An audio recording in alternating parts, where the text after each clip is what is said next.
నేనిప్పుడు నా స్వార్థం కోసం నిన్నేమీ కోరుకోలేదు. నా జీవితం ఎలా ముక్కలైందో నీకు తెలుసు. పిల్లలు చిన్నవాళ్లుగా ఉన్నప్పుడే నా భర్త నాకు దూరమయ్యారు. అప్పటి నుంచి వాళ్లే నా ప్రపంచం అనుకుని కంటికి రెప్పలా పెంచుకున్నాను. ఇంత ఒంటరితనాన్ని అనుభవించినా అదంతా నా తలరాత అనుకుని నిన్నెప్పుడూ ప్రశ్నించలేదు తల్లి. కానీ ఇప్పుడు నా కొడుకు జీవితాన్ని కూడా అదే బాధలోకి ఎందుకు నెడుతున్నావు తల్లి? నాకు జరిగిన అన్యాయం వాడి జీవితంలో కూడా మళ్ళీ జరగాల? ప్రాణంగా ప్రేమించిన భూమిని వాడికి దూరం చేసి ఇంకెంత పరీక్ష పెడతావు తల్లి? నా జీవితంలో వెలుగు మాయమైనట్టే వాడి జీవితంలో కూడా సంతోషం ఉండకూడదని నిర్ణయించుకున్నావా తల్లి?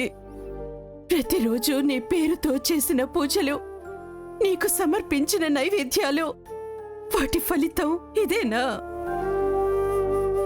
భక్తులు అడిగితేనే వరం ఇస్తావా?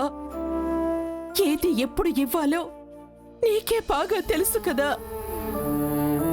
మరి నా బిడ్డకు ఈ కన్నీళ్ళెందుకు రాశావు? తల్లి కోరుకునేది తన బిడ్డ సంతోషం ఒక్కటే తల్లి. అంతకంటే నాకింకేం అవసరం లేదు.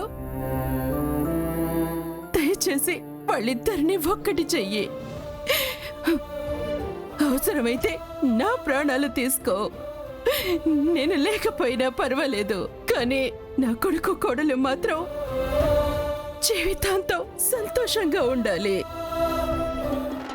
విఘ్నాలు తొలగించే విఘ్నేశ్వరా, మమ్ములని కాపాడు లంబోదరా, బుద్ధులని సరిచేయి సిద్ధేశ్వరా, గతులన్నీ తప్పాయి గణనాథుడా, శిలలాంటి బతుకుల్లో జీవాన్ని నింపేసి కరుణించి రావయ్య గజకర్ణుడా, విలయాల ఉత్సుల్లో బందీలు అయ్యాము, సంకెళ్ళు తెంచెయ్యి సర్వోత్తమా.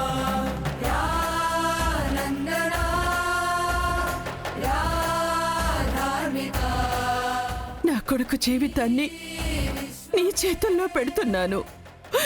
వాడు బాధపడితే మాత్రం ఈ తల్లి గుండె తట్టుకోలేదు. అది మాత్రం గుర్తు పెట్టుకో. పరం నిశ్చలం తన పరం, అనుక్షణం నిశ్చయం నిర్మలం, క్షమకరం భయ